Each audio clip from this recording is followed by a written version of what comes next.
You're listening to Never Heard of It, a Night Shift Radio original. Don't forget to subscribe and leave us a rating and review if you're so inclined. For more information, visit nightshiftradio.com.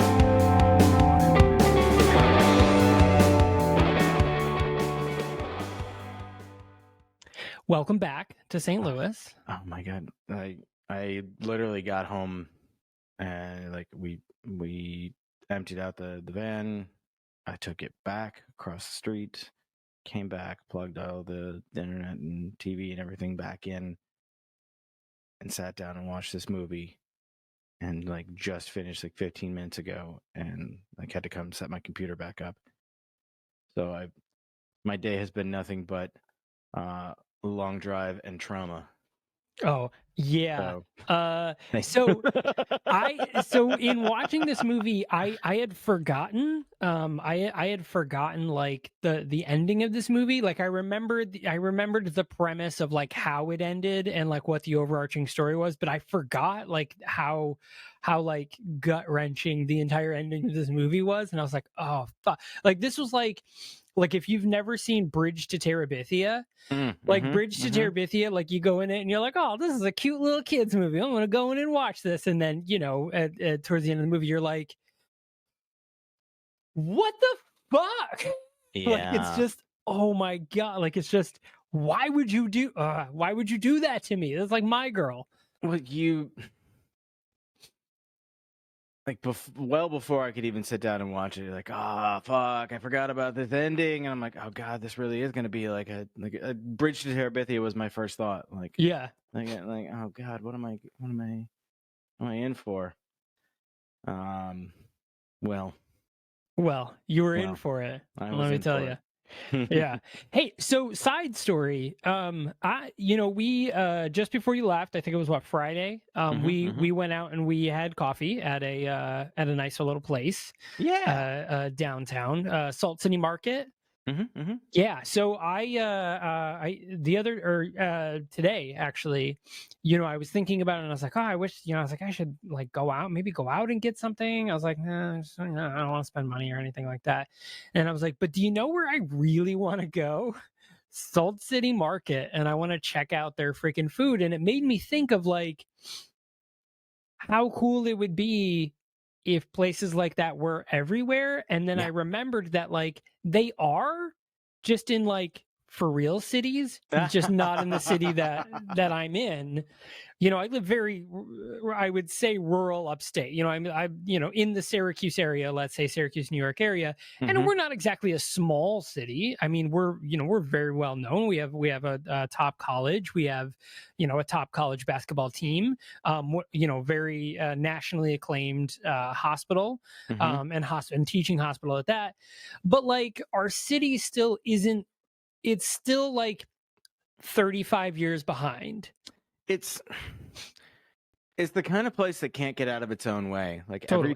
every time I've started to see some progress happening there and gotten excited, somebody votes it down or somebody underfunds it, or people just nah, I don't want to do that. Where am I gonna park? Nah. And you know what? Fuck your parking. I said it. Yeah. Well, so that's the annoying thing too, is the other annoying thing is there's always these really great progressive ideas pitched for this area, but people forget that this is very much Trump country. This is a very conservative area. There are Trump flags everywhere, and it's true. People always, we have, so there's this long running thing about redlining and stuff like that. And the 81, which is a state highway that literally was built to cut the city in half. And we literally built projects on the other side of 81 and then all of the good stuff on the other side. And we're here's this giant line highway. You can't get by it. And you now live over there, but we're going to build all the cool stuff on this side. Okay, bye. And there's this very big thing to tear it down right now, or to, redistrict it. Well, it literally destroyed mostly black neighborhoods. Totally. And that's the thing that's happened in cities all over the country. They would call it urban renewal, or they would call these progressive highway project, anything, any of these projects. If you look at where they were done and how they were done, it like aggressively attacked and dismantled thriving like black neighborhoods Oh, primarily, and like totally. it's super fucked. So I would love to see the highway come down. So I mean, I think it's happening. It's got a lot of support from a lot of big people, and I'm pretty sure that it's mostly been approved. I haven't been keeping up on where the legislation's at this point. Like I already put my 2 cents, and I did my due diligence and did what I could do to back the project. But at this Mm-hmm. point, it's out of the regular people's hands. Outside of just constantly calling government and being like, "Hi, fucking do this," because Yeah, well, and there are a number of like proven like proof of concept that like tearing down those highways makes a huge difference. I think about like the Embarcadero and Octavia Boulevard in San Francisco were both raised freeways that were torn down largely because they were coming down on their own because earthquakes. sure, But those are two very cool, very thriving, walkable, and like very tourist friendly areas, and it's really cool. And then on the other side of the bay in Oakland, one of those was removed, and of course there hasn't been as much investment in Oakland, but it still is much more easily traversed by humans outside of steel boxes. yeah. I think I'm getting a little too much of my own voice, and it's really weirding me out. It's weird. You're like, wait, Yeah. I don't want to hear, I don't want to hear me so well. I don't want to hear you. So yeah, that happens. I mean, in all fairness, it could also just be your inner monologue happens to be talking at the exact same time that you're talking, and so you're just hearing it doubled in your head, and I have a that's the only logical way. very robust inner monologue. So I have a question about inner monologue. Go. Does your inner monologue talk exactly as you talk out loud, or Yeah. is it different? Oh yeah, we talk to each other all the time in the exact same tone of voice. Really? See, Yeah. mine is always like, this is probably like, I promise I don't have schizophrenia, but mine is always like a character. Like Huh. sometimes it'll speak in a British accent, sometimes it'll speak in a Southern. It just depends on like what it is I'm thinking about and how I'm narrating it to myself. It'll Interesting. have like a different tone of voice and personality. Um, I think that's more of just like quirkiness, just for like I was a weird kid and I talked to myself a lot and I did it in accents to make it seem like real people were talking to me. So like I'm sure it has to do with layover of that. My inner monologue just evolved to be characters instead, but it Could is be. not like a split situation. This is not, I don't have DID or schizophrenia or anything like that. That I know of. I don't know. Crazy people don't know they're crazy. Who knows? Yeah, I mean, it's true. Yeah. I had Just to preference, schizophrenia Mm. and DID does not mean you're crazy. It's just No. it's an affliction. I just wanted No. using a term. Mine is how I think I sound, and I emphasize that because like I mean I already had a sense of what my voice sounded like from previous recordings, but Sure. 3+ years of podcasting has taught me exactly what my voice sounds like, and it's not what I think. Right. And that's I've come to terms with that. It's fine. But my inner monologue still sounds exactly like I think I sound. Like that, yeah. That's the thing with podcasting and just recording your voice in general for whatever it is like you have an idea and you're like, yeah, my voice, I hear it all the time, and then you're like, but I'm gonna hear this recording. Then you hear the recording and you're like, oh god, shut up. Like you just instantly you're like, stop talking.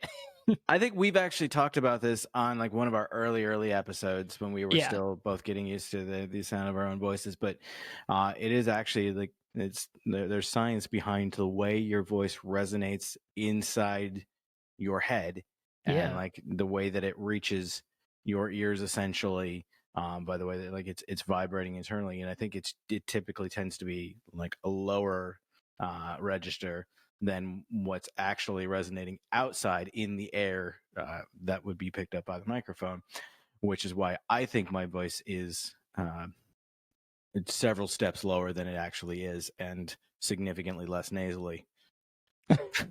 I mean, listen, I am with you on that one. I commiserate on that one because I have a high voice as is. So like, even then I hear recording it and I'm like, who let this 12-year-old boy like record a podcast?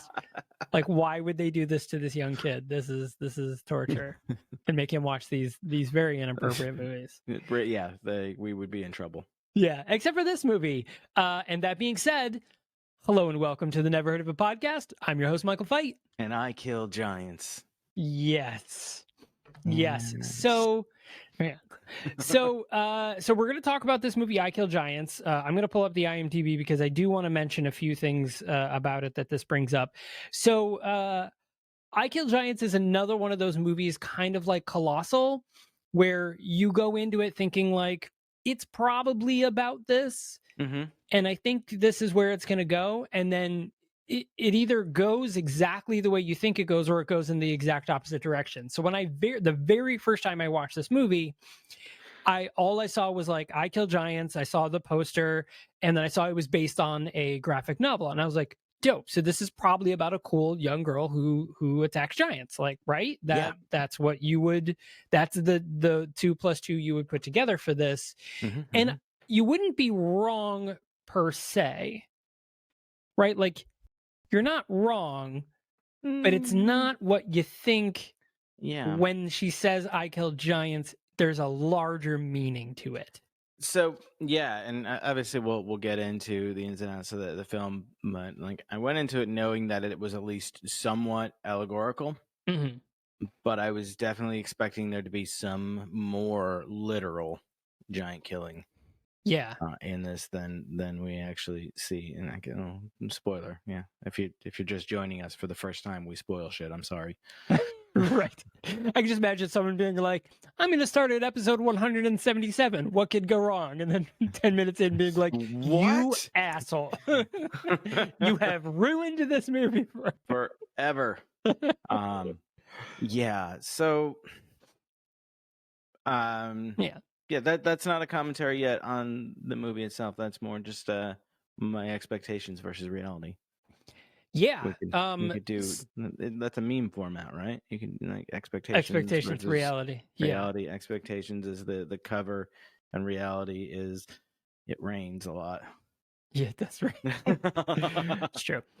So this movie stars or follows Barbara Thorson as she basically, we learned that she is kind of a loner. She's the loner weirdo kid, who's drawing pictures all the time, and this is the kid that like has knives in the woods, and not because she's doing like weird sadistic shit, is because she's just very engrossed in her fantasy of the fact that she kills giants.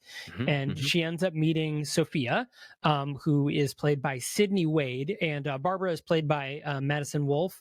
Madison Wolfe has been in a few things. She was in The Conjuring 2. She was in Trafficked. She was in a show called Zoo on CBS. What else? She was in Keanu, which stars Key and Peele. What else? Yeah, she was in the Scream series. Keanu Reeves? What? You're like, she was in Keanu? How does that? She was in True Detective for at least an episode, and that. So I mean, she's she's young. She's she's 19 right now. And when she made this movie, she was about 14. Give or take. So, but then Sydney Wade plays Sophia. She's a young girl. She's been in a few other things. I'm gonna just by looking at this, it's mostly appears to be British things. She is in fact British, and in fact, this movie was actually filmed in England or Ireland. It's filmed somewhere in the UK, but it was meant to be East Coast, Long Island. Yeah, the East Coast. I knew it was like Jersey, Long Island, that like section of people. But here's another crazy big one. Two big ones. Zoe Saldana's in this movie. Who for Marvel fans, she is that is Gamora in that, and also Imogen Poots. Imogen Poots. I mean, she does, but it's Imogen Poots. who was in this movie as well. It's filmed in Belgium. Oh, filmed in Belgium. Oh, yeah. I thought Yeah. it was the UK because they said something about a thing, but I think you're right because they pointed out a thing that's like Germany. It There's like a back looks, you see in the background, it's like Germany. yeah, I mean, it looks a lot like it could be the UK, but Yeah. Which is weird to me. Like it has to be because of maybe the director. The director was born in Denmark, Anders Walter. But like it seems like they probably spent a lot of money getting all of those actors to Belgium to make it look like America, and they could have filmed it in America, but I guess it's probably not an American film, so that's probably why. Again, yeah. director. Um Interesting. but yeah. Well, I mean, I guess what Zoe Saldana's English, Imogen's English, Sophia's English. So I mean, like they probably didn't have to send too many people over, I would assume. Yeah. Yeah. But anyway, so Barbara Thorson, we learned that she's kind of the weird kid in school. We see her wandering around, and at the start of the movie, it does have that feel like Bridge to Terabithia is a great parallel to this film. It's a great like, hey, it's a lot like because it's the only thing about the difference I would say between Bridge to Terabithia and this film is that in Bridge to Terabithia, it's very apparent that it's not real. In this movie, you do spend a bit of the movie unsure whether it is really real or if it's like, as you mentioned, allegorical or figurative or whatever. Yeah. And it kind of toes the line for a lot of the movie. I mean, there's a lot of times where I'm like, oh, well, obviously it's that. And then a couple of things happen and I'm like, oh, well, maybe it's not. Maybe it's both. I'm not really And sure. I mean, they definitely give you some room to imagine still that like some of this is literally happening to her just in a way that only she can see. But also, if you choose to, you can interpret it as like fully allegorical and fully something that she has made up as as we'll learn, as a coping mechanism. Yeah. Which is so we see right off the bat, it looks like Barbara lives with her sister and brother, her sister Karen and her brother Dave. Yes. And it looks we get the impression right off the bat Karen is making dinner. Barbara is sitting at the table being like, hey guys, we could totally be playing D&D. And Mm-hmm. Dave is sitting, in the living room playing a video game with his friends. And she's like, huh? Mm-hmm. And, her sister's like, I'm trying to make dinner while she's like also, on the phone with friends or people like that. And the brother's being annoying. And so finally she flips out. She unplugs the TV from her brother, who was like, what are you doing, you freaking weirdo? And she was like, I rolled a d20 and it was a saving throw and you lost. That was amazing. It was great. I rolled to see if you would survive a blackout situation, and you didn't. Which is wonderful. And of course, he gets all mad. He goes to leave. The sister puts down the food and she's like, hey, no, we're eating this. And he knocks it off the table and is like, this is garbage. I'm going upstairs. He's a And dick. he is a dick. He is a dick the whole movie. And, so we're estimating ages here. So we're going to say Karen's, 18 maybe? Yeah, I would guess she's probably like early 20s. Okay. Yeah. She's working full time, but like in like the financial world, and seems to be like established enough to be doing okay, but not enough to be like balling yet. Right. And it's apparent that she's past an age of high school and enough where she's had experience in the workplace. Yeah. So Mm-hmm. maybe like 2021. Or anywhere between 20 to 23. And then Dave is probably 16, 17? Yeah, probably about I'm going to that. guess about that. And then we're going to pin her at about 14. Yeah. I think that's reasonable. Yeah, so Barbara is the youngest of the three, and it's right off the bat. It's very apparent that there are no parents, and it's apparent there's no parents. It's not apparent. Finger guns. Oh, pew pew. You're welcome, YouTube, to see Caleb's fantastic finger guns. I gotta we give him something. I look haggard as shit because I'm so exhausted from you the look you drive. look you look fine. You're doing great. You're doing great, sweetie. Keep going. I'm in my sweatpants. I'm just chilling. I mean, same. I think like you, when I saw you those 2 days and like one other time were the only times I've worn not sweatpants this calendar year. And that's, I mean, why? I mean, Why would I? It's May. Yeah.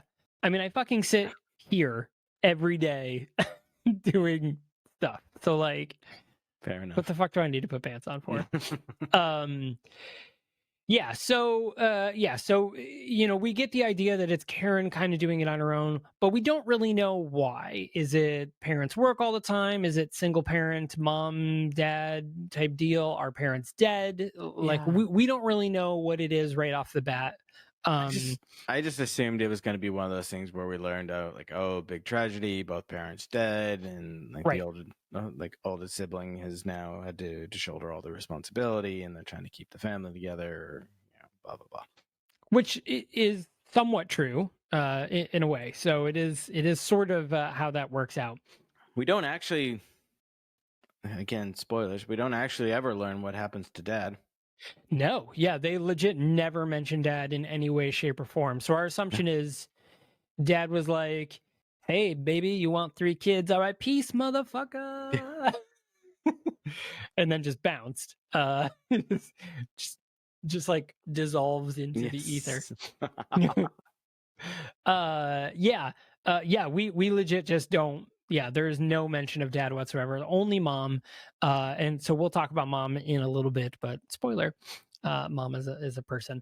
So Barbara's off doing her things, and Sophia shows up. And I'll be honest, again, I thought Sophia wasn't real. Really? From the start, I thought she was gonna kind of be like NPC in her mind type character. Interesting. But then I started to understand Sophia's role a lot better, like what her job was for the plot and like for character development. And then I was like, oh no, okay, so she's a real person. But yeah, for a minute I thought that she wasn't going to be real.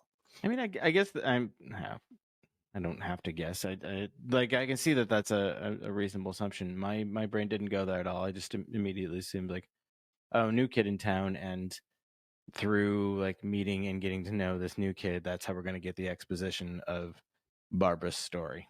Yeah, she's got to tell it to someone. Which we do, but we don't. So that character, that role of the how do I get the exposition is actually split between 2 people. Mm-hmm. And normally I would find this annoying, but I actually think it was kind of clever in this way. Because we get Sophia, the friend, who starts to get the baseline of like, she starts to see the fantasy aspect of Barbara, and Barbara starts sharing like, hey, I killed giants, here's these traps I put up, this is why I have to do this. And then we meet Mrs. Millay, who is played by Zoe Saldana, who is a brand new school psychologist. And we start to see Sophia learn about Barbara from a child's perspective, and we see Mrs. Millay come in and kind of be like, yeah, sure, you kill giants, but like, wink wink, you kill giants, I gotcha, why don't you tell me more? Why are you afraid of giants? What does that mean? Like doing the good psychologist thing. Yeah, I had Zoe Saldana plays this character very well, but I had some issues with the way the character was written, largely in the fact of like, regardless if this kid is like in your mind very clearly making things up and like, inventing a world to not have to cope with the real one, she gaslights Barbara hard. She does a little bit, yeah. I guess we'll jump ahead a moment, but like it's relevant to this. There's a moment where like she's trying to draw information out of Barbara using like a word association game, and she reaches out and grabs her hands, and Barbara's like, "You're holding my hand," like basically like, why are you touching me? Right. She's like, "No, it's okay. I'm your friend," and she's like, and like the doctor's not picking up the signs at all. Not a very good psychologist, in my opinion. Not picking up any cues whatsoever, and just like keeps pushing and pushing and pushing and pushing. And Barbara just fucking smacks her. And you know what? Yeah. She fucking deserved it. So the other thing about that too is Barbara lays out her boundaries really very apparent. Like the very first thing that she does is Zoe's like, oh, what's Kovaleski? And she was like, that's strike one, and then leaves. So like the first thing is like Barbara's laid out the boundary of like, hi, you can't ask, like you're not trying to get to know me, like you're pushing too hard, like you're prying too much into things that are obviously very personal too fast. And Mrs. Millay even says like, sorry, I know I come on too strong and I push people too far. And Barbara basically says like, I don't like that. Don't do that. So like Barbara's very clear about the consent, you know, in this part where she's grabbing her hands, she's like, you're touching me. I really don't like this. And she's like, no, no, no. So like Barbara laid out that boundary of like, don't do this. I don't like this. And Mrs. Millay, you know, keeps doing it and gets, you know, fucking slapped for it. Well, and strike two was asking about family. Right. Yep. She's like, you don't ask me about. She carries a little basically like a purse that she's decorated and whatnot, and she refers to it as Kovaleski. So asking about that was strike one. Asking about family was strike two, and fucking touching her without permission was strike fucking three. Slap across the face, bitch. Yeah. Right. And, you know, the other thing that I thought was really annoying too, which I felt like this is more of a character flaw, not so much a writing flaw, is it's obvious that we live in a very like this isn't set in the 90s or the 80s or something. Like this is very much set now-ish. And the Kovaleski thing happens right off the bat. Like she didn't Google that. Like she didn't just go home and be like, what's Kovaleski, just to see what would happen and then instantly know. I mean, she does eventually figure it out, because when she does the word association thing, she puts a baseball in front of her and she says, we're going to do word association, this, baseball, because she now has figured out the... But she learns that from being a creepy stalker and watching Barbara during an interaction in gym class. Right. Where the gym teacher sees it or hears the name or something like that. He's like, Sophia says it, which is like Sophia's accidentally. Yeah, she's like, Kovaleski. That's a deep cut there. Kovaleski hasn't played in over 100 years. You got Philly fans in your family? And like Barbara was already trying to like get herself excused from gym class. And she was trying to do it like politely and with like jokes and sarcasm. She's like, oh, my head hurts or I sprained my ankle or something. One of those, I'm sure, which I thought was great. Hilarious. Yeah. But as soon as the gym teacher starts prying, she's like, do you find your job pointless or just completely worthless or something? Yeah. And she was like the real dig. It's like principal's office now. And like, like that's the way that people react to this girl. Like she's obviously hurt. She's obviously like coping with something, and their reactions are to like lash out at her and like to like be like take punitive measures or to like bully her. Like oh, it's harsh. It is wild because she does put out a lot of signs of trauma, in the sense of her emotional responses when anyone attempts to get personal. Because often you'll find with kids who are very engrossed in a fantasy world, it goes one of two ways. One, they're just overly engrossed in the fantasy world because it's exciting to them, and it's not based in a trauma or anything like that. They're just really obsessed with the fantasy world, and it's not covering for anything. That's just what they're really, really into, but they're having trouble dissociating between fantasy and reality. And then you have the Barbara side of it, who is obviously very engrossed in this fantasy world, obviously, you know, has this entire world built up around her. And then the second you basically say like, hey, that's not real, let's talk about something that is obviously bothering you, she's like, I'm gonna lash out in the worst way possible, and people are like, I just don't know what it is with that kid. Like, she's fucking telling you, man. Like, she has laid out the groundwork for you, Yeah. and you're not even paying attention. Like, I only took 2 years of psychology, and I picked this up. Well, I love the moment when she's like, I'm sorry, I'm mean. I tend to be mean to dumb people, and most people are dumb. Yeah, which is great. Which is great. Yeah, I love that. That's pretty fantastic. And like the way that Barbara speaks is great. Like she has this like, it's a little bit like nerd pretentious, but also like just like a very mature attitude, and like that she takes and twists in a very mature, immature way. Yeah. So like, you know, the bully tries to like she's like, oh, this is my table, you owe me a toll, and like hands out, like holds out her hand, and Barbara spits in it, and the bully's like, do you think it's funny to spit on people? Not haha funny, but existentially yes. Which is just great. She was like, what is this? He was like, sorry, that's all I had. Like, Keep the change. keep the change. It's just fantastic. Like, she will either be a fantastic stand-up comedian or an amazingly witty, like Douglas Adams style writer. Like that is Barbara's future. I could see Douglas Adams style writer because she's already got the fantasy world like built up in it. So I bet you she's probably going to be very successful. Yeah, so Sophia and Barbara become friends.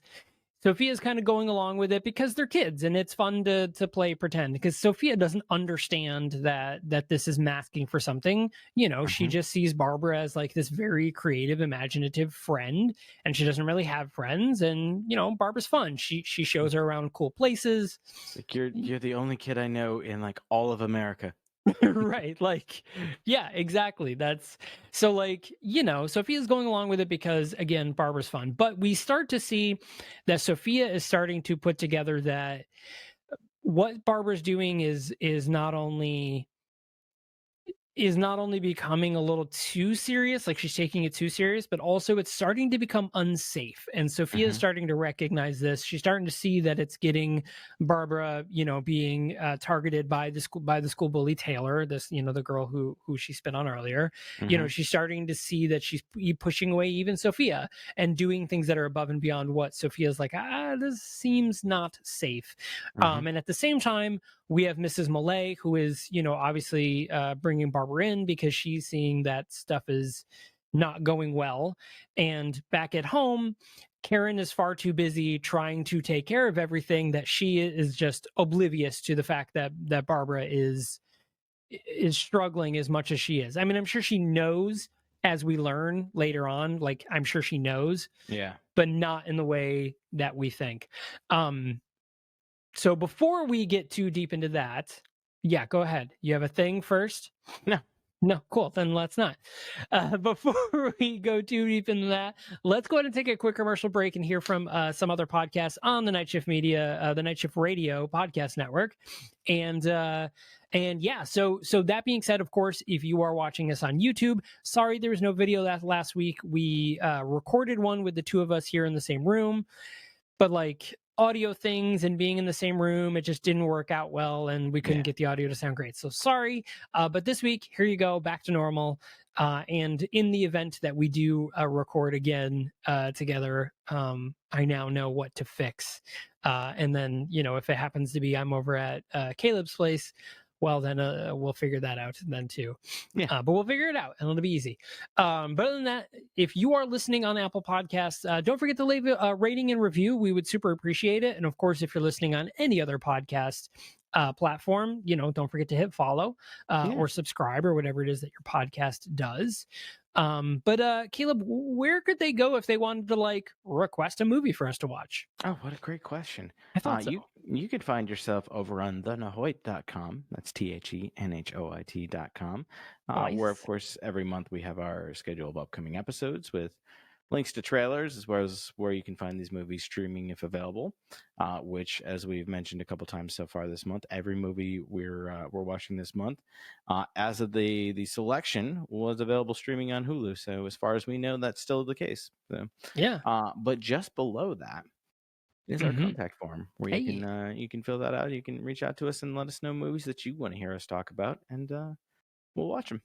Yeah, you know what? I would love to do an entire June of listener requests. So start requesting some movies. There's a Get lot them of in. movies out there we would love to watch that we haven't. You know the format, movies you think people have never heard of. Let's do it. Yeah. And other than that, of course, if you want more information, you can always sign up for the Night Shift Radio newsletter, which is a weekly newsletter kind of recapping all the things in the Night Shift media group. You can do that by clicking down below in our show notes or on in the description in YouTube. And then, of course, just visiting nightshiftradio.com is also a fantastic place. So let's go to break, and we will be right back. Looking for something heroic in your life? Go check out our friends at the Superpod HeroCast. They're guys with beers talking about movies with capes. Every episode goes in depth with a different superhero movie. A classic of modern cinema? A certified stinker? It doesn't matter. If it's a superhero movie, they're going to talk about it. Start with a little bit of comedy, add in some film analysis, and finish it off with a heaping dose of geekery. You've got the Superpod HeroCast. It doesn't matter if you're a casual fan or a 20th level nerd. Download their latest episode, grab a beverage, and enjoy the fun. The Superpod HeroCast. Be heroic.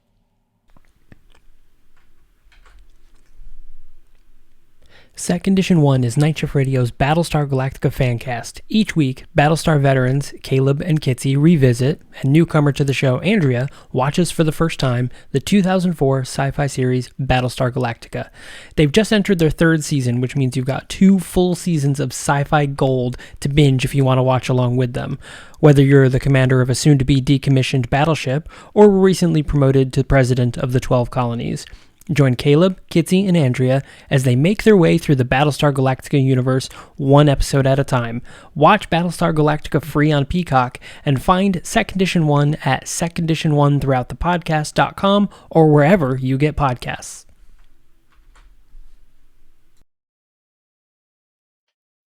Hello and welcome back. Welcome back. A brief correction.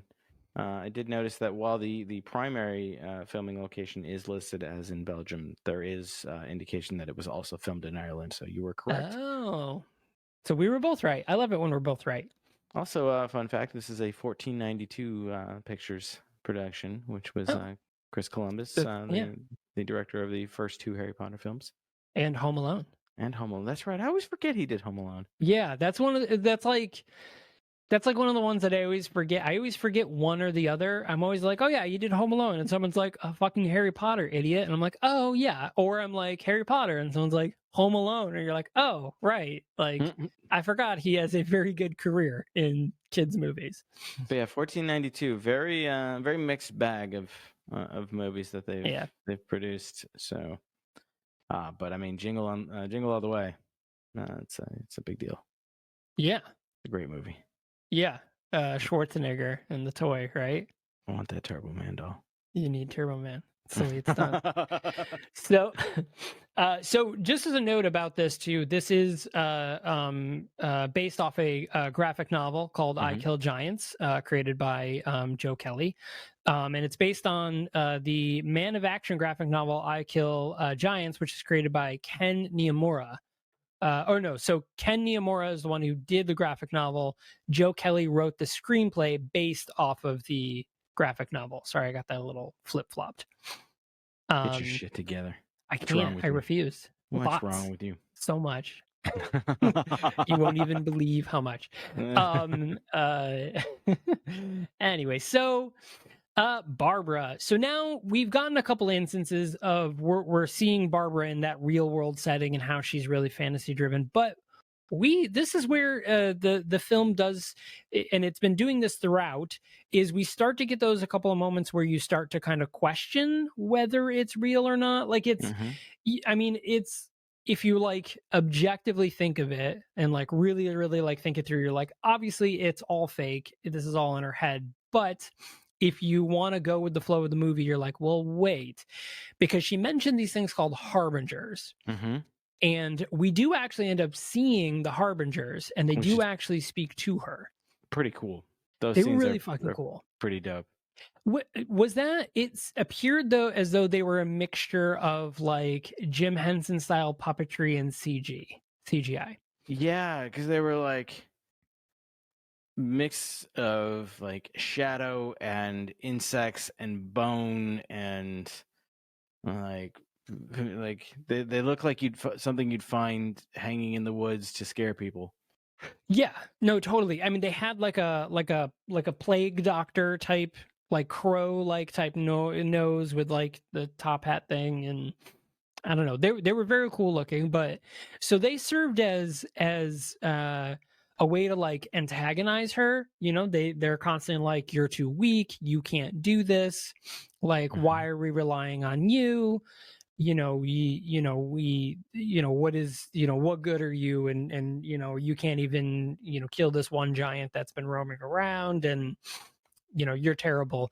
Now, one of the other things I do want to point out, the whole Kovaleski thing, one of the things we learn is that she's been listening to this broadcast of Kovaleski's, it's the World Series, right?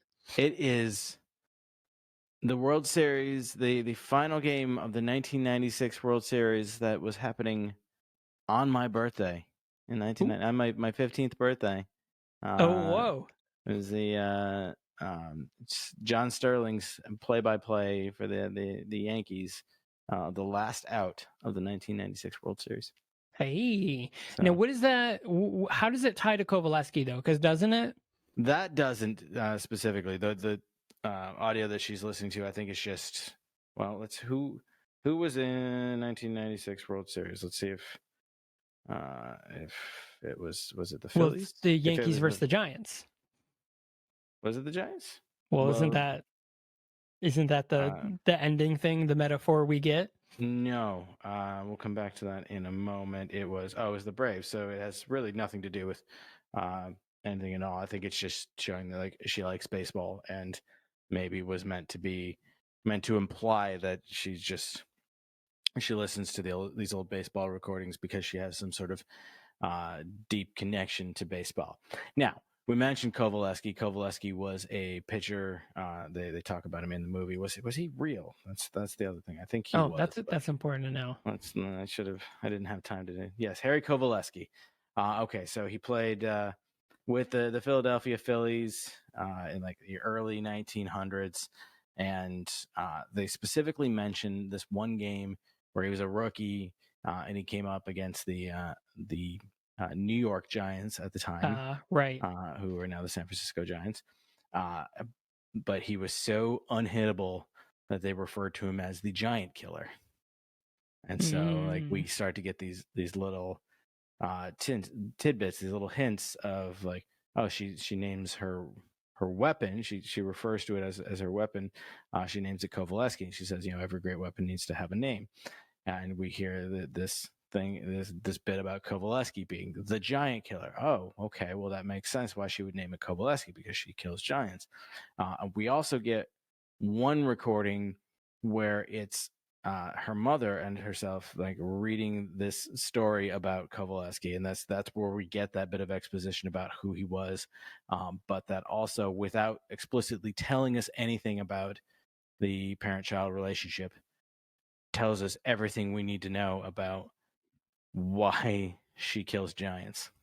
Yeah. I mean, that, like, those little tidbits and like those recordings serve as such a like really, really cool way. Like when you really start like breaking it, like especially at the end of the movie, you're like, oh fuck, oh god, oh man. Like it hit. I 100% admit to you, I fucking cried at the end of this movie. I was sobbing.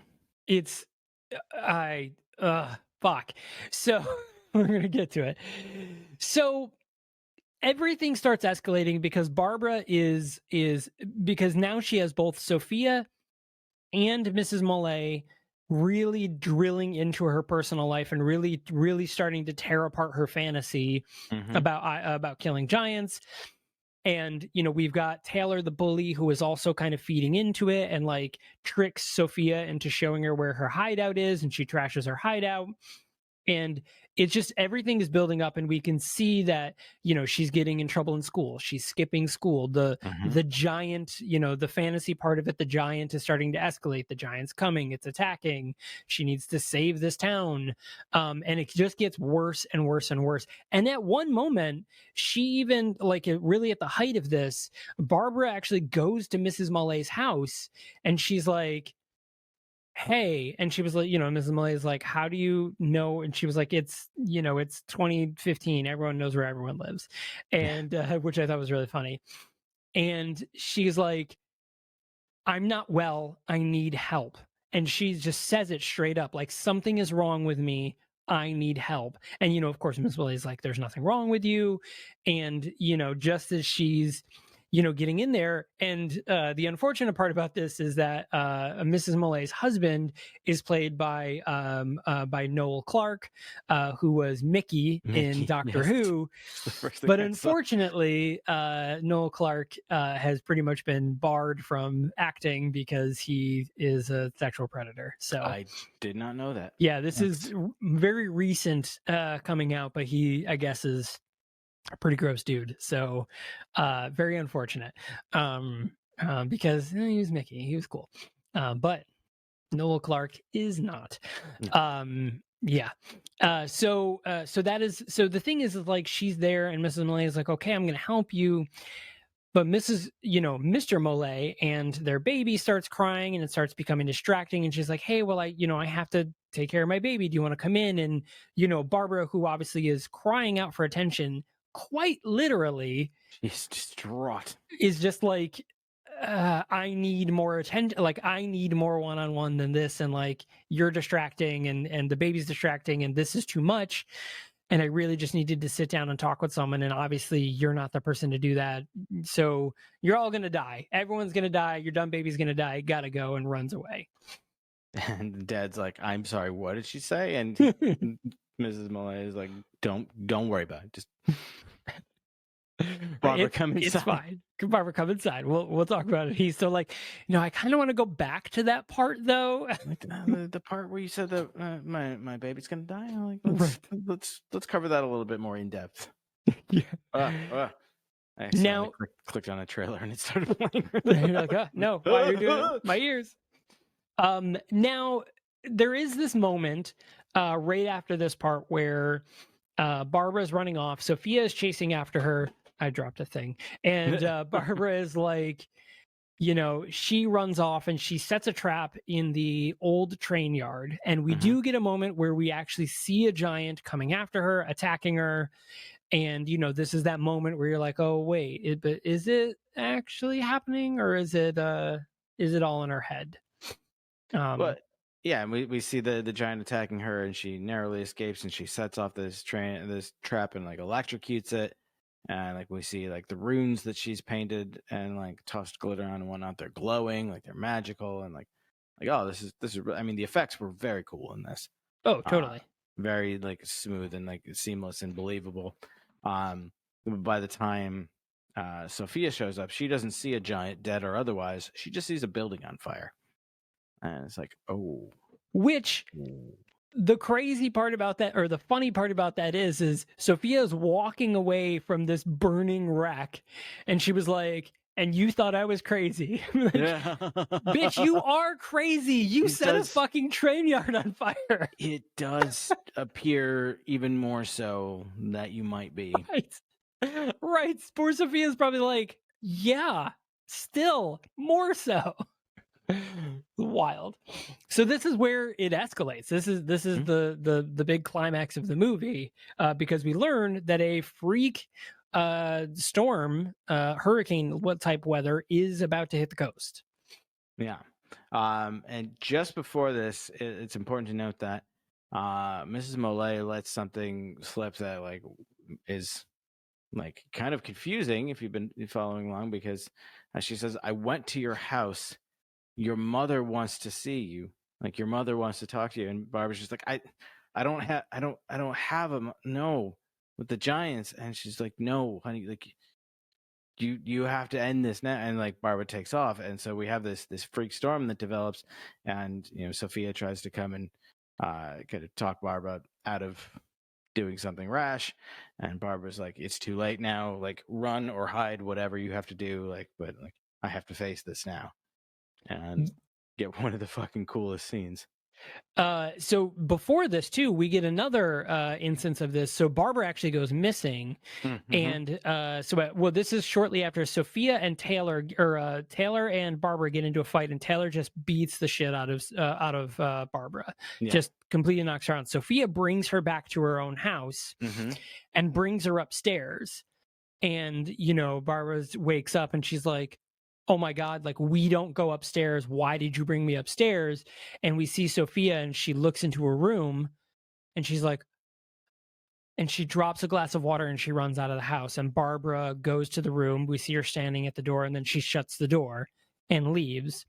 And a few minutes later, just before the storm thing happens, Sophia tracks down Barbara at a game shop, and she's, messing around with D&D characters and stuff. And she says, like, you should have told me about your, and it gets blurred by sound, but it's clear that she says, you should have told me about your mom. And this is, so this is where we really starting to like put it all together. The pieces are kind of falling together that like, oh shit, something's really wrong with her mom. And that's what's happening. And now our big giant battle scene. I'm just trying to see real quick if it's not in the quote. She used a phrase that has the word meme in it, and I'm just wondering if that was possibly the origin of the word that we all know and love now. Meme of something. I forgot what it was. It's a meme of something. It's basically like you think about someone hard enough and they get like sent to hell or something. Right. Unfortunately, searching just meme of brings meme of the year, meme of dog doing thing. Yeah, I forgot what it was.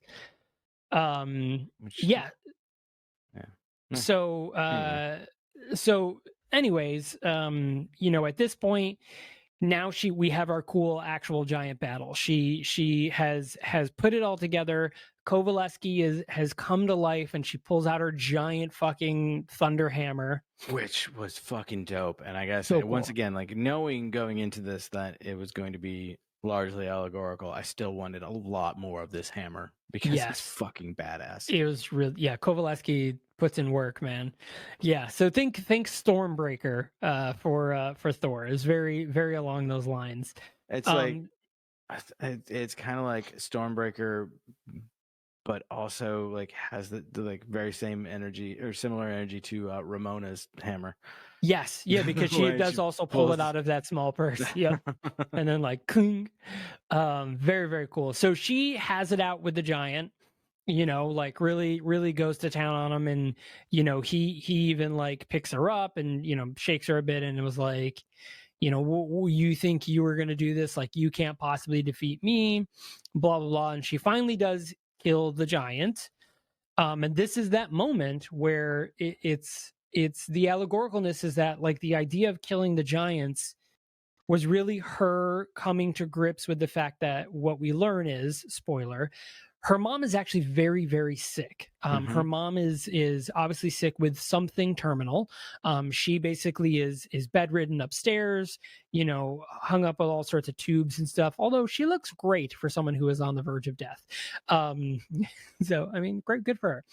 But, and so we learned that she's basically been just flat out avoiding her mom because she couldn't come to grips with the fact that her mom was about to die, that her mom had this terrible disease, and she felt like she was the one who needed to defeat this. And she has this realization with fighting the giants of like, I can't beat this. Like, I need to understand that this is not a giant I can kill, and I need to be okay with that. Well, and it's great because like there's a couple of really fantastic quotes from that scene. One where she's like, "I beat you, it's done," and he's like, "Yeah, but I didn't come for you." And that's when you see like her face just fall. Or no, she was like, "I beat you. You're not going to get my mom." And he's like, "Yeah, but I didn't come for your mom. I came for you." And then like as he like drags her under the water, And we think like in my mind, not knowing yet what was that, that it could get worse. I was like, okay, this is the moment you were talking about. Like, oh, she's gonna drown, and like they're gonna be like, oh, we never could get through to her, and now she's gone and drowned in this storm, and they know nothing about the giant and everything. But like as she's under the water, the Titan, the type of giant that she's fighting, the Titan, says, all things that live in this world die. This is why you must find joy in the living while the time is yours, and not fear the end. To deny this is to deny life. Oh, great. And that's the lesson she needs to learn, because she's trying to fight death instead of finding the joy in living with her mom, like being with her mom in her last moments. She's too busy completely avoiding her because she doesn't want to face facts.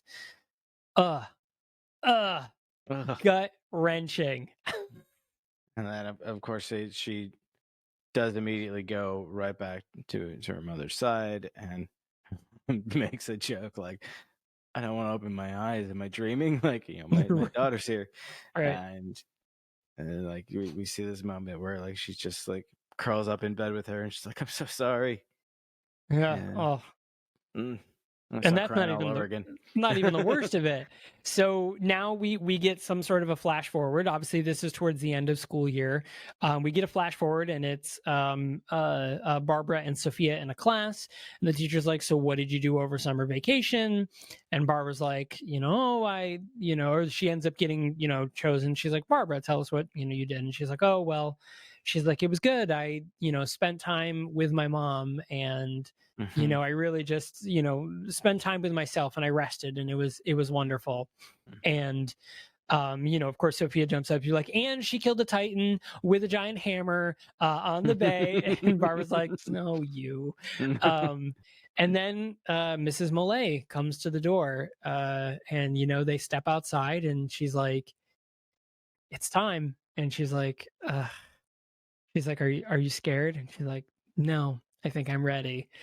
And and then we're at the mom's funeral, and that's where our movie ends. And fuck my emotions. Oh my god, this movie. Just bawling on the couch. Yeah. So I don't know. Yeah. So should you watch this movie?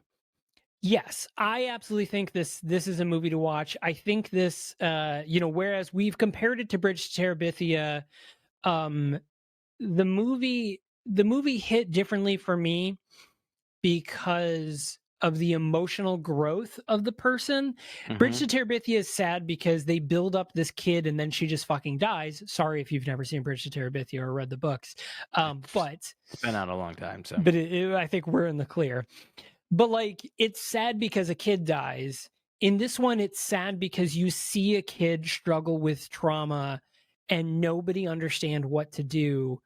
And she kind of has to kill the giant herself. And it's still kind of sad because you see her, and even Karen and even Dave, I'm sure, maybe in a longer cut, Dave got a little more backstory of why, how he's dealing with everything, but we see all these kids, Karen and Barbara, struggling with not knowing what to do and not understanding the feelings that they're having. And just like, Karen is like, I'm working so hard to keep everything together. And like, yeah, I put her on the bus every day, but well, maybe I see her off to the bus every day. Well, maybe I set breakfast out sometimes. I don't really know. Like, she's just like, she just can't do it. She has that moment where like, she's trying to just when Barbara goes missing and Mrs. Mollet comes over to the house, she's like, that's not possible. Like, I put her on the bus every day. And then like you said, she starts walking back a step at a time. And then she's just like, I can't do this anymore. Like, I'm breaking down. Yeah. And it's right. And we see that Karen's struggling, job wise, because she keeps having to leave school to deal with Barbara's, incidents at school, or leave work to deal with Barbara's incidents at work. And her boss is like, hey, like, I need someone reliable, because they're a shitty boss. And, reliable is, you want someone reliable, but like, when your mom is dying and your little sister is having an emotional breakdown because of it, that seems excusable from work to me. I think that's where compassion comes into play. It should be. Yeah, but what do I know? But yeah, and so obviously she's like on the brink of losing her job, which is clear that her job is the only thing keeping things running from a financial standpoint. On top of the fact that she's doing all of the housework and cooking and all that sort of stuff because they're kids. I mean, Dave, he has no fucking excuse. Dave, get off your ass and help.